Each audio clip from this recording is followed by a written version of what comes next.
Elara stands in front of a man who no longer recognizes her. Her hands are shaking. Her heart is breaking. The man she loves is staring at her like she's a stranger. Not because he forgot her. Not because he never cared. But because she lied. And now he knows. She opens her mouth to explain. Nothing comes out. Because how do you tell someone you pretended to be blind just to find out if love was real? Before this moment, before the lie, before the silence, there was a woman who had been loved only for her face, and a man who believed he was too broken to ever be loved at all. This is their story.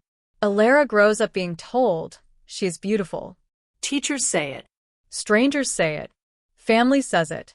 By the time she is 16, she understands something painful. People look at her, but they don't really see her. Boys don't ask about her dreams. They ask for pictures. They don't listen when she talks. They listen only long enough to compliment her. Beauty becomes a door, but also a cage. At 24, Elara is dating Victor. Handsome, successful, well-spoken. On the surface, perfect. But Victor loves how Elara looks on his arm. Not who she is when she's alone. When she cries, Victor scrolls his phone. When she talks about fears, Victor changes the subject. Elara feels lonely in a relationship. That loneliness hurts more than being single. One night, she finally asks, "Do you love me?" Victor hesitates. That hesitation tells her everything. "I love how you make me look," he says. Elara feels something inside her collapse. 3 years of her life, reduced to an accessory. Victor leaves.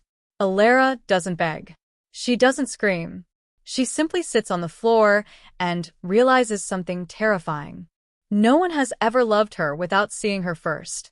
That night, she whispers to herself, "If I ever fall in love again, it will be with someone who doesn't know what I look like." 2 months later, Elara leaves her city. No announcement. No farewell posts. She chooses a small town where nobody knows her. A place where she can start over. In a moment of quiet desperation, Elara makes a radical decision. She will pretend to be blind. Not for attention. Not for sympathy. But as a shield. If someone loves her now, it won't be because of her face. She buys dark glasses. A white cane. Loose clothing. The first time she walks outside, pretending she cannot see, her stomach twists. People speak louder. Some avoid her. Some overhelp. But something strange happens. No one stares at her body. No one flirts. No one follows. For the first time in her life, Elara feels invisible and safe. Elara meets Noah in a small bookstore. She bumps into a shelf. Books fall. She freezes. Before she can react, someone kneels beside her. "It's okay," a man says gently. "I've got them." His voice is calm. Not awkward. Not pitying. Just kind. He asks what she likes to read. She says fiction. He smiles. Good answer. He offers to read to her sometime. Elara says yes. She doesn't know why. She just does. Noah works odd jobs. Keeps mostly to himself. He doesn't talk about his past. He doesn't ask about hers. They meet often. He reads. She listens. They talk about childhood memories. About small dreams. About fears they never say out loud. Something grows between them. Slow. Quiet. Real. Elara notices Noah avoids mirrors. He never lets her touch his face. He flinches at sudden contact. Sometimes he cancels plans late at night. He always sounds tired. Not physical tired. Life tired. No one notices Elara never removes her glasses. Never forgets her cane. Never slips. Both are hiding. Both are afraid. One evening, Noah admits, "I don't know what you look like, but I know I care about you." Elara's chest tightens. She says, "I care about you too." They don't kiss. They don't rush. They simply sit closer. Two people terrified of ruining something beautiful. One afternoon, Elara forgets her sunglasses. A woman recognizes her. "You're not blind," the woman says loudly. Elara freezes. Noah is standing behind her. He hears everything. Silence stretches. Noah asks quietly, "What does she mean?" Elara opens her mouth. No words come out. Noah walks away. No shouting. No insults. Just gone. That hurts more than anger ever could. Noah has his own secret. Years ago, he had a fiancée, a younger sister, a future.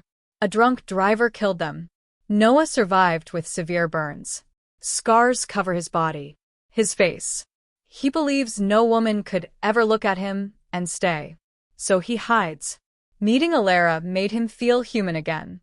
But he knows, if she sees him, she will leave, just like everyone else. Elara finds Noah at the hospital, where he cleans at night. She tells him the truth. "I pretended because I was afraid of being loved for the wrong reasons." Noah turns on the light, removes his hoodie, removes his mask, shows her everything. He waits for disgust. Elara steps forward, touches his face gently. "You're beautiful," she says. Not because of how he looks, but because of who he is. Noah breaks down. They don't become perfect. They don't forget the pain. They choose honesty. Every day. Slowly. Carefully. Years later, they are married. Not famous. Not rich. But deeply connected. Elara learns that love isn't about being unseen. Noah learns that broken doesn't mean unlovable. And together, they prove something simple. Real love doesn't start with eyes. It starts with the heart. Thanks for watching. Kindly like and subscribe to this channel.